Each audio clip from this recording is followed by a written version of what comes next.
Et nous avons le plaisir de recevoir ce soir la grande dramaturge Masha Makayeff. Bonsoir. Bonsoir. Merci d'être avec nous dans 64 minutes sur TV5 Monde. Vous êtes la directrice du Théâtre National de Marseille, La Criée, auteure, metteuse en scène. J'espère que la féminisation du titre vous convient. Plasticienne également. Et vous avez donc monté cet automne La Fuite de Mikhaïl Boulgakov. C'est depuis hier soir au Théâtre Gérard Philippe à Saint-Denis, près de Paris. Et c'est jusqu'au 16 décembre. Alors, ça se passe, on ne sait pas vraiment, en 1920, 1921, en Crimée. Que raconte au juste cette pièce? Alors c'est l'exacte année 2021, c'est quand l'armée blanche, il y a la guerre civile en Russie, quand l'armée blanche de Wrangel est défaite, c'est l'exil des Russes blancs. C'est-à-dire ils quittent le sud de la Russie, se retrouvent en Crimée. De Crimée, vont aller jusqu'à Constantinople. Là, ils sont devenus apatrides. Les militaires n'ont plus d'armée, mais quelque chose se maintient encore. Et petit à petit, le délitement se produit. Certains iront jusqu'à Paris, d'autres reviendront en Russie pour retrouver la Russie et probablement la mort. Et en même temps, c'est une saga extrêmement humaine, palpitante, avec plein de rebondissements. Et on voit quand même aussi un monde qui s'effondre derrière eux sous leurs pas. Quelque chose des relations humaines qui se défont, les valeurs qui s'effritent, et une immense humanité. Ces personnages montrent bien, au fond, la sidération, l'état de sidération qui les anime, avec, vous le disiez, un monde qui s'effondre totalement. Oui, et c'est pour ça que le génie de Boulgakov, c'est d'avoir situé ça dans 8 songes. 8 songes qui se métamorphosent, on passe de l'un à l'autre, à chaque songe une singularité, un lieu particulier, une aventure particulière. Comme une rêverie. Du personnage haut en couleur. Et en même temps, le songe le dédouane à la fois d'une certaine histoire, le dédouane poétiquement, le dédouane politiquement. Quelque chose avance très vite. Et on va regarder, on avait déjà quelques images, le visage de ce grand auteur russe dont on va parler, Boulgakov. On va regarder un premier extrait de La Fuite. La couverture. Pas mal.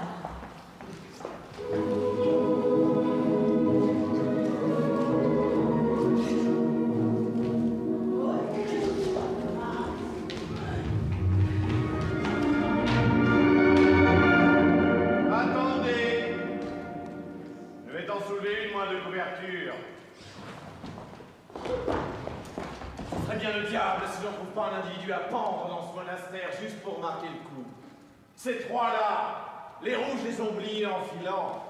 Toi, pas la peine de te demander tes papiers à Tatinia, son voix d'où tu sors. Crapilline, bien éclairé. Mais qu'est-ce qui vous prend? C'est son éminence. C'est Monseigneur Africanus. Qu'est-ce que tu me chantes, espèce de Satan en robe noire?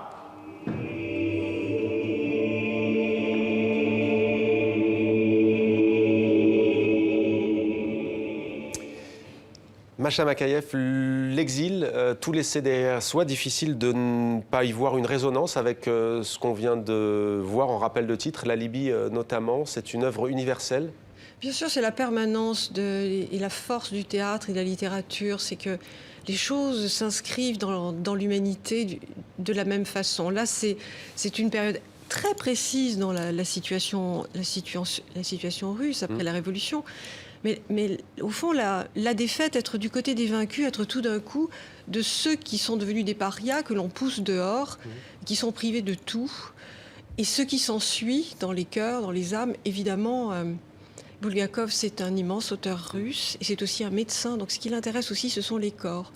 C'est-à-dire ce qui se passe quand on a faim, quand on est privé de tout, quand on ne sait plus où se poser aussi, une espèce de vertige que ressentent les exilés. Et en même temps, c'est aussi, parce que c'est de la littérature, une métaphore sur nos propres existences. Au fond, on court comme ça. On court de lieu en lieu pour aller où? Et vous avez puisé donc dans votre propre histoire familiale pour adapter cette grande pièce de théâtre. Il y a notamment, vous évoquiez 8 songes, le songe 2, c'est ce train. Vos grands-parents l'ont pris, ce train. Vous étiez enfant à l'époque. Est-ce qu'ils vous ont parlé de cette période de l'histoire ? Oui, moi j'ai monté cette pièce parce que j'avais l'impression que les personnages, je pouvais les tenir dans mes bras, que je les connaissais, que je connaissais leur folie, leurs extravagances, leur fantasmagorie, parce que effectivement, petite fille, j'étais placée chez mes grands-parents et Et j'ai connu les Russes blancs et j'ai été éduquée par des Russes blancs. Donc ils avaient comme ça par fragments des souvenirs de choses extraordinaires, d'un monde passé, d'un monde qui s'effondrait, de champs de bataille, de choses terribles, de marches dans la neige, de séparation, d'histoires d'amour impossible, de trahison. Enfin des choses fantastiques et fantasmagoriques. Et dans la pièce Bulgakov, il y a ces éclats-là. Et c'est par cette entrée que j'ai monté cette pièce, par cette entrée très personnelle. Et avec un décor magnifique, une bande-son aussi très importante. On va regarder un deuxième extrait, on parle juste après de la musique.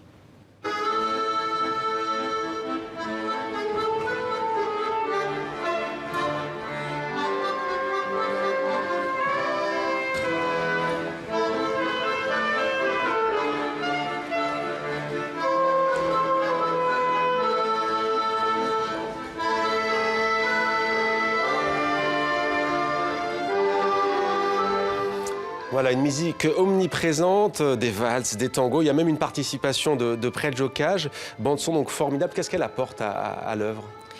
Cette bande-son, c'est d'abord la couleur du spectacle. Une des couleurs, pour moi, c'est une matière plastique comme le décor et comme la lumière. Tout ça participe de la songerie, du rêve, de l'établissement du rêve.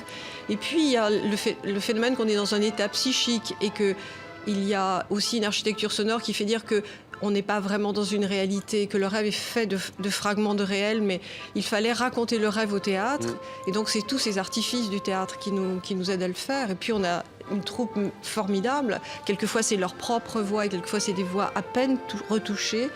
Il y a les voix chantées, les voix parlées, beaucoup de dialogues.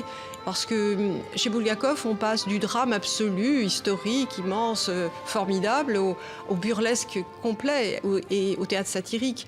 Donc il fallait là aussi des finesses de son qui nous accompagnent. Alors parlez-nous justement de ce grand dramaturge russe, Mikhail Bulgakov. Il est mort en 1940. Cette pièce, il a commencé à l'écrire en 1926, plutôt 1928. Il l'a retravaillée jusqu'à quasiment sa mort, 1937. Oui. Elle n'a jamais pu être jouée de son vivant. Non, il le mettait... Enfin, on l'autorisait à la mettre en répétition à chaque fois, et même dans une même année, 4-5 fois. Et puis, il était interdit. Les répétitions ont été arrêtées. Donc, c'est une espèce d'épuisement.